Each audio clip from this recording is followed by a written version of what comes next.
एक राजा के तीन प्रसंग।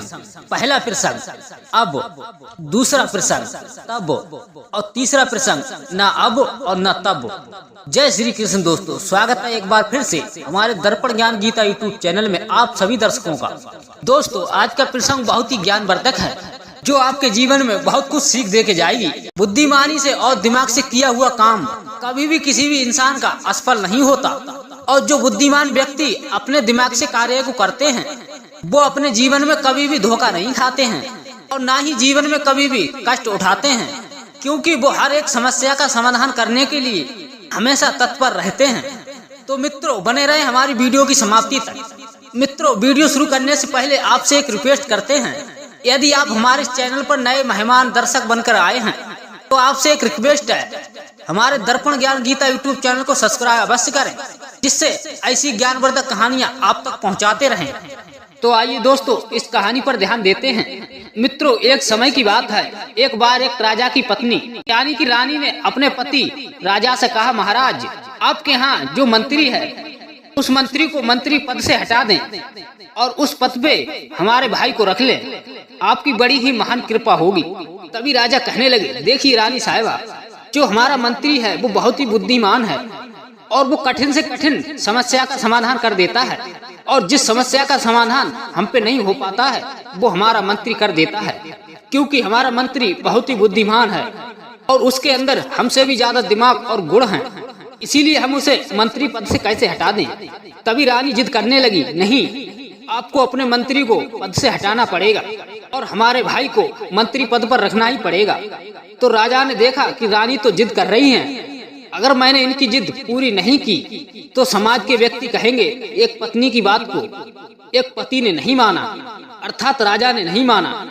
मित्रों, तभी राजा कहने लगे अपनी रानी से, तो रानी साहिबा, ठीक है, हम तुम्हारी इस बात पे सहमत हैं, परंतु हम आपके भाई की परीक्षा लेना चाहते हैं। अगर आपका भाई हमारे प्रश्नों का उत्तर देने में सफल रहा तो हम आपके भाई को मंत्री पद पर रख लेंगे। तभी राजा की बात सुनकर रानी सहमत हो गई और राजा कहने लगे, बुलाइए अपने भाई को। मित्रों, तभी रानी ने अपने भाई को बुलवाया और राजा के सामने पेश कर दिया। मित्रों, तभी राजा ने जांच करने के लिए 3 रुपए निकाले और वो 3 रुपए रानी के भाई को दिए, अर्थात अपने साले को दिए, और कहने लगे, इन 3 रुपए से तुम्हें 3 चीजें ला के देनी है। तभी वो कहने लगा, क्या चीज? तभी राजा कहने लगा, सुनो, 1 रुपए की अब लेके आना और दूसरे रुपए की तब लेके आना, जो हमने आपको तीसरा रुपए दिया है इसकी अब ना तब लेके आना। मित्रों, तभी वो 3 रुपए को लेकर के उसी रानी का भाई चल दिया और दुकान पे जाके पहुंचा। दुकानदार को जाकर 1 रुपया दिया और कहने लगा उस दुकानदार से, इस 1 रुपए की हमें अब दे दो। तभी दुकानदार ने जवाब दिया, मैं अब के बारे में कुछ नहीं जानता हूँ, मुझे साफ साफ बताओ क्या चाहिए, और मेरे पास अब नहीं है। और उसने दूसरा रुपया निकाला और कहा, तो उसने कहा, अगर आपके पास अब नहीं है तो तब दे दो। तभी दुकानदार कहने लगा, क्या आप पागल तो नहीं हो गए? आप कैसी बात कर रहे हैं? ये अब और तब क्या होता है?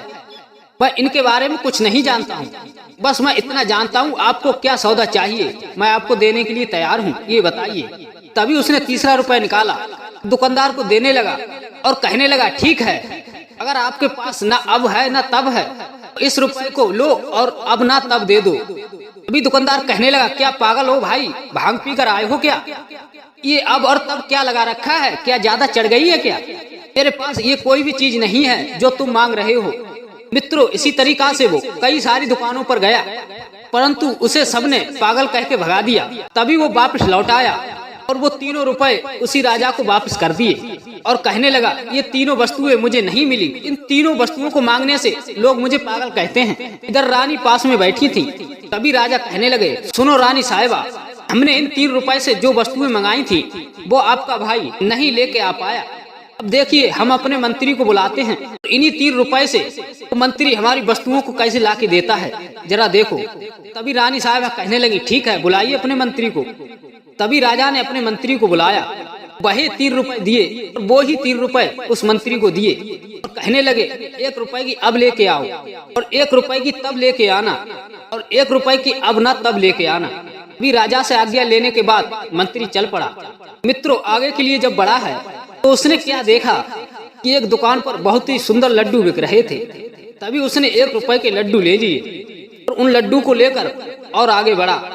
तो उसने क्या देखा, भगवान विष्णु का प्रसंग चल रहा था और भगवान की चर्चा या अर्थात कथा हो रही थी और श्रोतागण वहां बैठे हुए बड़े ही ध्यान से कथा को सुन रहे थे। मित्रों, वह मंत्री वहां पर जाकर पहुंचा और उसने 1 रुपया निकाला और उसी रुपए को भगवान के चरणों में चढ़ा दिया।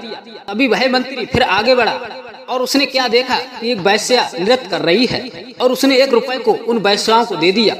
और यह सब काम करके तुरंत वो वापस आया। यहाँ रानी साहिबा राजा के पास में बैठी थी और मंत्री का आने का इंतजार कर रही थी कि देखें जरा वो क्या वस्तु लाएगा। मित्रों, तभी मंत्री वहां पर पहुंचा और रानी कहने लगी, जो राजा ने वस्तुएं मंगाई थी वो जरा दिखाओ हमें, क्या चीज लेकर आए हो। तो मंत्री कहने लगा, हाँ ले आए। जो पहली वस्तु मंगाई थी वो दिखाओ, जो मंगाई थी अब कहाँ है। और उस मंत्री ने लड्डू निकाला और राजा के हाथ में दे दिया और कहने लगा, रानी साहब ये लो, ये अब है जो इनके हाथ में लड्डू है, ये दिखाई दे रहा है, ये अब है। रानी कहने लगी, तो तब कहाँ है। तो मंत्री ने जवाब दिया, भगवान की कथा जहाँ चल रही थी 1 रुपए को मैंने वहाँ चढ़ा दिया। जब हमारे महाराज इस दुनिया से जाएंगे तब के लिए वो 1 रुपया मैंने भगवान को चढ़ा दिया, वो 1 रुपए तब उनको मिलेगा। तो ये हो गई तब। तो रानी कहने लगी, तो वो तीसरी वस्तु कहाँ है, अब ना तब। तभी मंत्री कहने लगा, रानी साहिबा एक जगह वैश्या नृत्य कर रही थी तो मैंने 1 रुपए को उन वैश्याओं को दे दिया और वो रुपए और वो ना अब है और ना तब है। वो रुपए वो ना अब काम आएगा और ना तो तब काम आएगा। मित्रों, मंत्री की इन बातों को सुनकर के अभी राजा कहने लगा कि देख लिया रानी साहिबा कि हमारा मंत्री कितना बुद्धिमान और चतुर है, और आप कह रही थी कि इस मंत्री पद को मंत्री से हटा दो और आपके भाई को रख लें। मैं कैसे रख लेता आपके भाई को, जो मेरी 3 वस्तुओं को नहीं ला पाया। आपका भाई तो असफल हो गया। मित्रों, तभी लज्जित होकर के रानी अपने महल के लिए वापस चली आई। तो मित्रों, इस कहानी से हमें यही शिक्षा मिलती है कि बुद्धिमानी से किया हुआ कोई भी कार्य कभी भी जीवन में असफल नहीं होता है। और बुद्धिमान जो व्यक्ति होते हैं, जिनके अंदर दिमाग होता है, वो जीवन में कभी भी धोखा नहीं खाते हैं और ना ही किसी से हार खाते हैं। तो मित्रों, कैसी लगी आज की हमारी ज्ञानवर्धक कहानी। यदि आप सभी दर्शकों को अच्छी लगी तो हमारे कमेंट बॉक्स में जय श्री कृष्ण अवश्य लिखना। मिलते हैं ऐसी ही किसी ज्ञानवर्धक कहानी के साथ। तब तक के लिए जय श्री कृष्ण, जय श्री राधे।